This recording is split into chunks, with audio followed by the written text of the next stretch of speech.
الحمدللہ وکفا وسلام علی عبادہ الذین اصطفى اما بعد اللہم صلی علی محمد وعلی آل محمد کما صلیت علی ابراہیم وعلی آل ابراہیم انک حمید مجید اللہم بارک علی محمد وعلی آل محمد کما بارکت علی ابراہیم وعلی آل ابراہیم انک حمید مجید۔ امید کرتا ہوں کہ آپ تمام احباب ایمان اور صحت کی بہت اچھی حالت میں ہوں گے۔ اللہ تعالیٰ آپ سب کو اپنی حفظ و امان میں رکھے۔ فضل ہمدرد راوزی نے ایک پوسٹ لگائی کہ ایک معاملہ میں اللہ کے رسول صلی اللہ علیہ وسلم کی منشا ہے اور وہیں پر حضرت عمر کچھ اور چاہ رہے ہیں، پھر خدا کی جانب سے جو وحی ہے وہ رسول کی حمایت میں نہیں بلکہ عمر کے مشورے پر اتر رہی ہے، حالانکہ اللہ کے نبی بڑے ہیں، حضرت عمر چھوٹے ہیں۔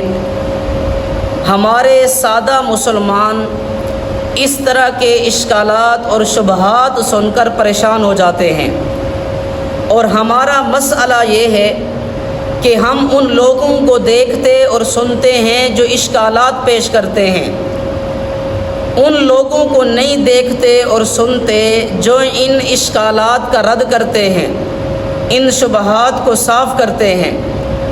پھر اس فضل ہمدرد راوزی نے ایک ویڈیو کلپ بنایا جس کا عنوان یہ دیا کہ قرآن کریم حضرت عمر کے مشورہ پر اترتا رہا۔ میں اس حوالے سے دوبارہ یہ اعتراض دہراتا ہوں، آپ اعتراض کو اچھی طرح سمجھ لیں، پھر اس کے بعد اس کا جواب بھی آپ کی خدمت میں رکھتا ہوں۔ اعتراض یہ ہے کہ ایک معاملہ میں اللہ کے رسول کی منشا ہے اور وہیں پر حضرت عمر کچھ اور چاہ رہے ہیں، پھر خدا کی جانب سے جو وحی ہے وہ رسول کی حمایت میں نہیں بلکہ حضرت عمر کے مشورہ پر اتر رہی ہے، حالانکہ اللہ کے نبی بڑے ہیں، حضرت عمر چھوٹے ہیں۔ تو گزارش یہ ہے کہ اس معاملے میں نظر کا فرق ہے، اس معاملہ میں نظر کا فرق ہے۔ دماغ اگر مسلمانوں کا ہو تو پھر یہ سمجھ آتی ہے کہ حضرت عمر رضی اللہ عنہ کا یہ مقام و مرتبہ ہے کہ اللہ تعالیٰ ان کی رائے اور مشورے پر وحی نازل فرماتے ہیں، اور یہ مقام و مرتبہ نبی اعظم امام الانبیاء رسول اللہ صلی اللہ علیہ وسلم کی تعلیم و تربیت کا نتیجہ ہے۔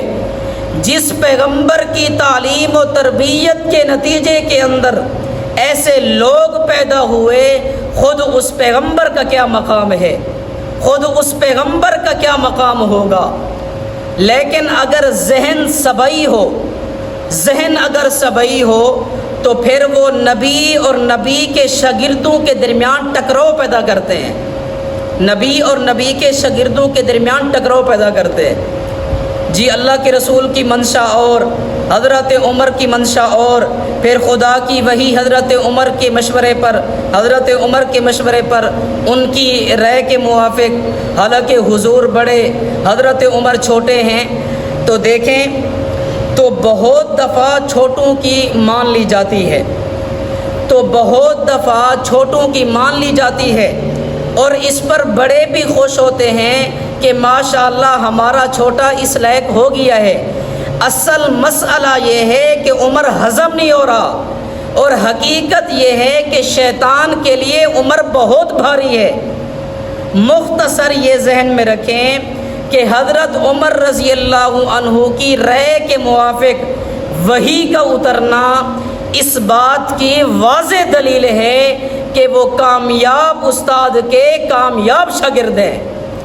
اللہ تعالیٰ سے دعا ہے اللہ تعالیٰ اصحاب رسول کی چوکیداری اور پہرے داری نصیب فرمائے۔